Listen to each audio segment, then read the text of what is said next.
ये रिश्ता क्या कहलाता है। आज का एपिसोड बहुत ही बढ़िया होने वाला है। फटाफट से चैनल को सब्सक्राइब कर ले। आज के एपिसोड की शुरुआत में हम देखते हैं वीरा उस लड़के को घसीट कर बाहर लाती है और जोर से थप्पड़ मार देती है और कहती है, तुझे तो लड़कियों पे गुस्सा पसंद नहीं है, आजा आज दिखाती हूँ। आओ सब लोग लाइन में लग जाओ, सब लोगों की आज मैं बेइज्जती करूंगी। वहीं पर वो सबको कहती है, आजो देख लो, ये है LKD, लालच के देवता, और तेरी जिस तरह से सूरत है, अक्ल और सूरत को दोनों को देख के तू 5 पैसा भी डिजर्व नहीं करता और तुझे 5 किलो सोना चाहिए। तू क्या चाहता है? वो लड़की दिशा तेरे पैरों में गिरे, तेरे पैर पकड़े, हाँ पकड़ ही लो, ऐसा घसीटना इसे कि जो लड़के होने का भूत है ना, इसके सर से उतर जाए। वहीं पर लड़के की माँ दिशा की माँ को कहती है, यहाँ पर हम बेइज्जती करवाने के लिए नहीं आए हैं। तो वहीं पर अरमान कहता है, ऐसा काम ही नहीं करना था। हमारे देश में इतने लॉज बने हुए हैं, पर आप लोगों को तो गिफ्ट के बहाने कैसे न कैसे करके लड़की वालों को लूटना है। तभी अवीरा कहती है, हमारे यहाँ ऐसे लोग बिल्कुल भी नहीं है। जहाँ पर अब्दुल्ला कहता है,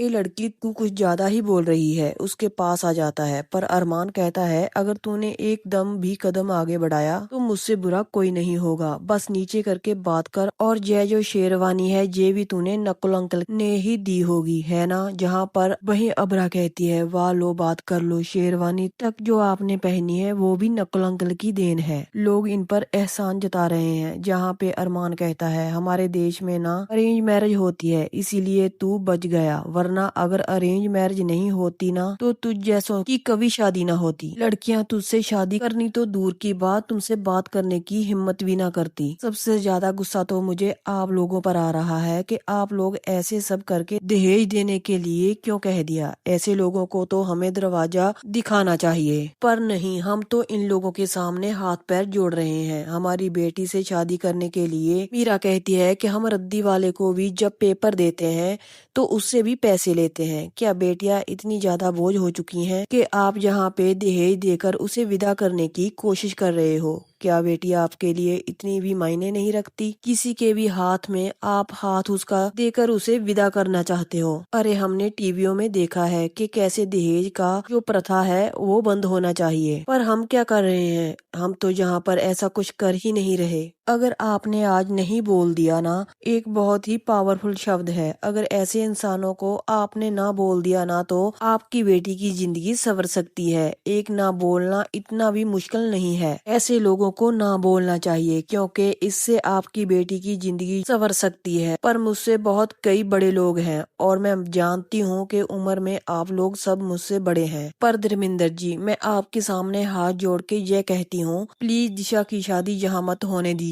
यह दहेज की प्रथा बंद होनी चाहिए, क्योंकि अभी भी यह लोग आपसे इतना मांग रहे हैं, क्या पता आगे जाकर कुछ और भी बड़ी चीज मांग ले जो आपकी देने की हैसियत नहीं होगी तो क्या होगा? अरमान कहता है कि ये सब चीज पे प्रथा है जो वो लगानी चाहिए, ऐसी प्रथाएं जो है वो माननी चाहिए। ये डिवोर्स एक बहुत ही बड़ा सीन है, समझा गया, पर परंपरा जो परंपरा ही होती है। वहीं पर अवीरा हाथ जोड़कर कहती है कि दिशा का रिश्ता आर्यन के लिए मांगती हूँ। वहीं पर दामती जी कहती हैं कि पहले तो आप धोखेबाज थे, तो आप बहरूपिया भी हो, और बहरूपियों के घर में मैं अपनी बेटी की शादी बिल्कुल भी नहीं करूंगी। यह सब सुनकर सब लोग बहुत ही शौक हो जाते हैं कि उनका प्लान था सक्सेस तो हो गया है, पर किसी भी कीमत पे दिशा तो अभी भी आएगी नहीं उनके घर में। बुआ जी, फिर तो मुझे याद दिलाना पड़ेगा कि दिशा जो है वो आपकी बेटी नहीं है, वो नकुल अंकल और आंटी की बेटी है। ये फैसला उन्हें करना चाहिए। तभी अरमान कहता है, नकुल अंकल अभी तक आप क्या देख रहे हो? अभी तो आपकी बेटी ने भी कह दिया है कि मुझे गौरव से शादी नहीं करनी, अभी तो आप आर्यन से शादी करवा सकते हो। जहाँ पर दूल्हा बोलता है, अच्छा जय आर्यन जिससे पहले भी इसकी शादी टूटी थी। यहाँ पर सब लोग कहते हैं कि हाँ यही इसका पूरा परिवार है, और यहाँ पर सब लोग दिशा का हाथ मांगने आए हैं। जहाँ पर अब तो आर्यन कहता है, तो जल्दी से नकुल अंकल उसके पास जाकर कहते हैं कि नहीं आर्यन, नहीं आर्यन जी बोला, हमारे यहाँ पे दामाद की रिस्पेक्ट से बुलाया जाता है। जहाँ पे तो नकुल कहता है हाथ जोड़ के, दीदी मैंने आपकी हमेशा बात मानी है, मैंने आपको कभी भी नहीं टाला, आपकी हर बात मेरी सर आंखों पे रही है, पर अब बात दिशा की है। आपने बिजनेस में डील्स की है, मैंने कभी भी नहीं रोका, पर मेरी बेटी जो वह एक डील नहीं है, मेरी बेटी का संसार जो वह एक मुझे एक अच्छे घर में, ऐसे घर में देना महीना है जहाँ पे मेरी बेटी जो हमेशा खुश रहेगी। इन लोगों ने दहेज में इतना कुछ मांग लिया, अब आगे जाकर उन लोगों ने और कुछ मांग लिया तो मैं क्या करूँगा? मैं तो कुछ नहीं कर पाऊंगा ना। और जो अबीरा है उसने सही कहा है, शादी के बाद दहेज नहीं दिया जाता। लड़कियों की जिंदगी जो है वह बद से बदतर हो जाती है और इतने क्राइम ऐसे ही बढ़ रहे हैं। मैं नहीं चाहता मेरी बेटी उसका शिकार बन जाए। तो प्लीज मैं हमेशा की तरह माफी मांगता हूँ कि मैंने ये डिसीजन ले लिया, पर दिशा के लिए यही अच्छा होगा। वो आर्यन के साथ ही खुश रहेगी। तो वहीं पर दंपति कहती है कि तू छोटा है मुझसे, तू क्या इतना बड़ा हो गया? वहीं पे नकुल अंकल अपना कान पकड़ के कहते हैं कि नहीं दीदी, मैं हमेशा आपसे छोटा ही रहूंगा। पर इस बार एक बाप जाग गया है अपनी बेटी के लिए। उसने ये जो फैसला लिया है वो बराबर लिया है। मेरी बेटी आर्यन के साथ ही खुश रहेगी। इन लोगों ने दहेज मांगा है, मेरी बेटी दुखी रहेगी, इसे मैं दुखी कभी नहीं देख सकता। इसलिए मैंने सोचा है कि आर्यन और दिशा की शादी कर दूंगा। यहाँ पर सारे ही घर वाले बहुत ही ज्यादा फील करते हैं। तब नकुल अंकल जल्दी से अबीरा और अरमान के सामने हाथ जोड़ के कहते हैं, हमें पहले दिक्कत थी डिवोर्स पे, पर आप लोगों से मिलकर हमें अब समझा के आप लोगों की जो पार्टनरशिप है, आप लोग जो जितना एक दूसरे को रिस्पेक्ट करके हर एक मुश्किल में खड़े रहते हैं, ये तो मान गया है। और जहाँ पे मनीषा कहती है कि इसका मतलब है दिशा हमारे घर में आएगी हमारी बहू बनकर। नकुल अंकल कहते हैं बिल्कुल आपने ठीक कहा। वो जल्दी से बुआ को साइड करके जल्दी से अपनी बहू से मिलने चले जाती है। वो कहती है तुम बहुत प्रीटी लग रही हो मेरी बहू। यहाँ पे दंपति को अभी भी गुस्सा आता है। वहीं पे माधुरी जी कहते हैं दहेज के लिए तुम्हें तो अभी ही पुलिस लेने आ रही है, यहीं पर रुको। वहीं पर सब लोग बहुत खुश होते हैं। फाइनली दिशा और आर्यन की शादी जो हो गई है। वहीं पे सब लोगों की खुशी एक और खुलासा होता है, जहाँ पे मीरा वहाँ से जाने की तैयारी में होती है। वह निकल रही होती है, वहीं पर एक कॉल आ जाता है। वह कॉल जो होता है मायरा के स्कूल से होता है। वो थोड़ी टेंशन में हो जाती है, आखिरकार मायरा के स्कूल से फोन क्यों आया है। जब वो फोन उठाती है तो उसे पता चलता है कि फोन और किसी ने नहीं बल्कि मुक्ति ने की है, मायरा के बारे में बताने के लिए। जहाँ पे मुक्ति कहती है आधा घंटा हो चुका है, मायरा जहाँ से निकल चुकी है अपने पापा के मिलने के बहाने में, अभी तक लौटी नहीं है। किसी को बताया है कि वो शॉपिंग करने जा रही है और किसी को बताया है कि वो बुक खरीदने जा रही है। ये तो उसकी बहुत टेंशन हो रही है। जहाँ पे अबीरा पीछे देखती है तो सब लोगों में खुशी का माहौल दिखता है, वह कुछ नहीं करती। कहती है तुम एक काम करो, तुम अरमान को कॉल लगाओ जो मायरा के पापा हैं। पर मुक्ति कहती है कि मेरे पास उनका नंबर नहीं है, मैं कॉल कैसे कर सकती हूँ। अबीरा कहती है मेरे पास नंबर है। मुक्ति कहती है कि आपके पास नंबर कैसे आया। वो कहती है बेटा जब पिछली बार तुम्हारी फाइट हुई थी ना, तो उसके बाद मैंने उनका नंबर नोट कर लिया था हमारे स्कूल की प्रिंसिपल से। मुक्ति कहती है कि आपने अच्छा किया। हीरा कहती है जल्दी से तुम अरमान को फोन करो और उनको बताओ। जहाँ पर अबीरा के पापा उसे ढूंढ रहे होते हैं, तो वहीं पर मुक्ति जल्दी से नंबर नोट करके अरमान को लगाने लग जाती है। वहीं पर माधव जी पूछते हैं कि मेरी बेटी इतनी परेशान क्यों है। अबीरा उनको कहती है कुछ भी नहीं हुआ, ऐसी कोई बात नहीं है। वहीं पर अबीरा कहती है अरमान का अभी तक फोन क्यों नहीं बजा। इसकी वजह से वो और टेंशन में आ जाती है। वो अरमान से कहती है कि तुम्हारा फोन कहाँ पर है। अरमान कहता है तुम्हारा फोन तुम्हारे पास तो है। वहीं पर अरमान कहता है हो सकता है भाभी जी के फोन की बैटरी चले गई हो, आप भैया अपना फोन दे दीजिए। तभी अबीरा को पता चलता है कि विद्या जो है वह अरमान के फोन पे बात कर रही है। तभी अबीरा जाती है और जल्दी से फोन खींच लेती है विद्या के बिना पूछे। तो वो कहती है कि मेरे बेटे का तुमने ऐसे फोन क्यों छीना, तुम्हारी हिम्मत कैसे हुई। अबीरा कहती है मेरी हिम्मत इसीलिए हुई क्योंकि मायरा के स्कूल से फोन आया है, इसी की वजह से मैंने फोन जो आपसे छीन लिया। अभी अरमान को उसकी कॉल आ जाती है और वो बात करने के लिए चला जाता है। पर विद्या कहती है कि तुम कितनी ढीठ हो, अभी भी यहीं पे हो। मैंने तुमसे कहा था ना कि मायरा और अरमान का तुम्हारे साथ कोई रिश्ता नहीं है, यहाँ से चली क्यों नहीं जाती, हम सबकी जिंदगी बहुत ज्यादा संवर जाएगी। तो वहीं पर अवीरा कहती है कि आपने बहुत गलत कहा, मेरा उनसे रिश्ता कभी भी नहीं टूट सकता। मायरा मेरी बेटी है और अरमान मेरी बेटी के पापा हैं। ये रिश्ता आप तो क्या कोई भी नहीं तोड़ सकता। ये बात आप गाढ़ बांध लो, मेरा रिश्ता उनके साथ हमेशा रहेगा। दूसरी तरफ हम अरमान को कॉल पर बात करते देखते हैं कि वो मायरा के लिए बहुत ही टेंशन में होता है। तो वहीं पर अवीरा ऑटो ढूंढ रही होती है ताकि जल्दी से जाकर मायरा को मिल ले। अरमान बहुत ही गुस्से में होता है कि मायरा कहाँ चले गई। वो जोर से गुस्से में गाड़ी की चाबी पटक देता है। वहीं पर अवीरा उसे चाबी लाकर देती है और कहती है क्या मायरा का कुछ पता चला। भी अरमान समझ जाता है कि मायरा की बातें अवीरा को पता चल चुकी हैं। कैसे पता चली। वो अबीरा पर दबाव डालने की कोशिश करता है। अरमान पूछता है आखिर तुम्हें यह बात कैसे पता चली। वीरा कहती है ये सब बातें करने का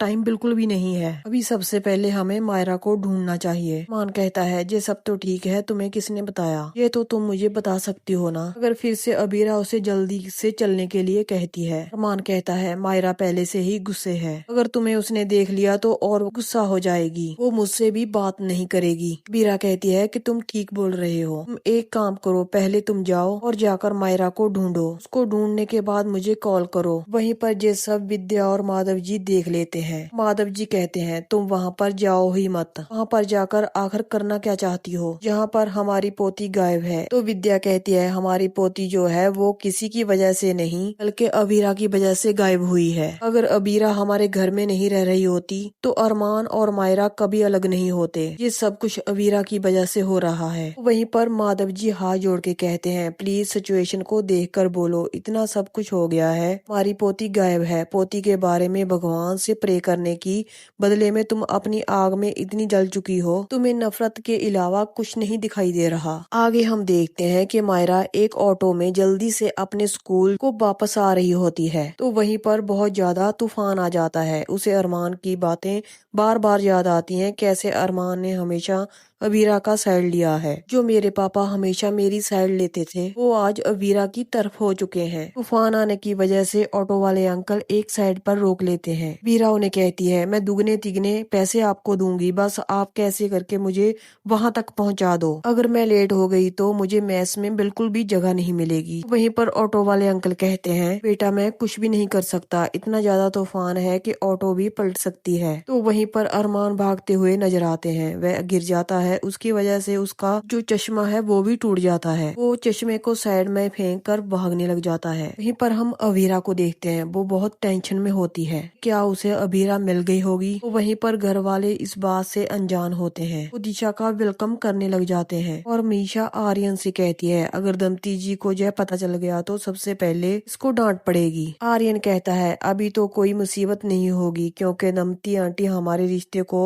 मान चुकी है। जहाँ पर मनीषा कहती है कि मेरी बहू कितनी ज्यादा प्रीटी है। आर्यन कहता है ये जो प्रीटी है मेरी वजह से है। तभी तान्या बोलते हुए नजर आती है अबीरा से कि प्लीज जाकर दरवाजा बंद कर दो, बहुत धूल आ रही है। तो अबीरा जाती है पर जल्दी से बाहर से निकल जाती है, जहाँ पे सब लोग कहते हैं ऐसा क्या हो गया। अबीरा यह सोचकर बाहर निकल जाती है कि विद्या को बुरा लग रहा होगा। आगे हम देखते हैं मायरा जल्दी से घर जाने की कोशिश करती है। अभी मिस में जो एक लाइट होती है उसके ऊपर गिरने वाला ही होता है, जोर से पापा कहकर चलाती है। तभी अरमान भी वहाँ पर पहुँच जाता है। सबसे पहले अरमान उसे बहुत डांटता है कि इतनी रात को वो बाहर क्यों गई। वो कहता है आखिर तुम बाहर क्यों गई और तुमने सबसे झूठ क्यों बोल रखा है। तभी मायरा बताने की कोशिश करती है कि वह किसी फ्रेंड की मदद करने गई थी, किसी फ्रेंड से मिलने गई थी, मगर अरमान उसकी एक नहीं सुनता। अरमान उसे बार बार डांट रहा होता है और कहता है अगर तुम मुझसे नाराज थी तो वहाँ से बाहर निकलने की क्या जरूरत थी। तुम्हें पता है मैं कितनी टेंशन में आ गया था, अबीरा कितनी टेंशन में थी तुम्हारे लिए। अबीरा का नाम सुनते ही मायरा गुस्सा हो जाती है और कहती है कि आप इस वजह से परेशान नहीं हो कि मैं नहीं मिल रही थी, आप इस वजह से परेशान हो कि आपको चिंता हो रही थी। तो वहीं पर मायरा अरमान की कोई बात नहीं सुनती और अरमान पे भड़क जाती है। अबीरा जब से आई है आप उसी की ही साइड ले रहे हो। अरमान कहता है बेटा हमारी बात तो हुई थी, वो आर्यन की वजह से ही हमारे घर में है, आर्यन की शादी पक्की हो चुकी है। मायरा कहती है अभी तो पक्की हुई है, अब तो वो हमारे घर से निकल चुकी होगी। नहीं निकली ना, मुझे पता है आप दोनों एक दूसरे से मिलना चाहते हो और मैं आप दोनों के बीच में बहुत बड़ी दरार हूँ, पर आप लोग ये दरार मिटा नहीं सकते हो। अगर आप लोग टेंशन मत लो, इस दरार के भी पैर हैं, मैं आपसे बहुत दूर चले जाऊंगी। मायरा वहाँ से चले जाती है। तभी बहुत जोर जोर से बिजली कड़कती है और बिजली गिर जाती है, वहाँ पर बहुत आग लग जाती है। अरमान कहता है मायरा बेटा तुम वहीं पर रहो। तो मायरा अपने पापा को कहती है आप मेरे पीछे मत आओ, अगर आप मेरे पीछे आए तो पता नहीं मैं कहाँ चले जाऊंगी या फिर पता नहीं मैं क्या कर लूंगी। अगर आप मेरे पीछे नहीं आते हो तो मैं आपसे प्रॉमिस करती हूँ किसी तरह करके मैस में पहुँच जाऊंगी। तो वहीं पर अरमान कहता है बेटा मेरी बात तो सुन लो। अगर मायरा बिल्कुल भी सुनने की हालत में नहीं होती, वो कहती है मैं आपसे तब बात करूंगी जो हम दोनों के बीच में मुसीबत है वो दूर चले जाएगी। वो जल्दी से एक टैक्सी लेती है और कहती है कि मुझे हाई स्कूल पहुंचना है, क्या आप मुझे पहुंचा दोगे? वो टैक्सी ड्राइवर मान जाता है और उसे वहाँ से लेकर चला जाता है। वहीं पर अरमान बहुत रो रहा होता है कि मायरा उससे दूर जा रही है। अभी वहाँ पर अबीर आ जाती है। वो कहती है कि क्या हो गया? अरमान उसको बताता है, मायरा मुझे मिली थी मगर वो मुझसे बहुत दूर जा चुकी है, प्लीज तुम कुछ करो। अरमान अबीरा को गले लगाकर बहुत रोता है। यहीं पर इस एपिसोड का एंड हो जाता है। आज का एपिसोड आपको कैसा लगा प्लीज कमेंट करके जरूर बताना। नेक्स्ट एपिसोड की अपडेट जानने के लिए आप मेरे चैनल डेली रूट को सब्सक्राइब जरूर कर लेना। तो मिलते हैं ऐसे ही नेक्स्ट एपिसोड की अपडेट के साथ।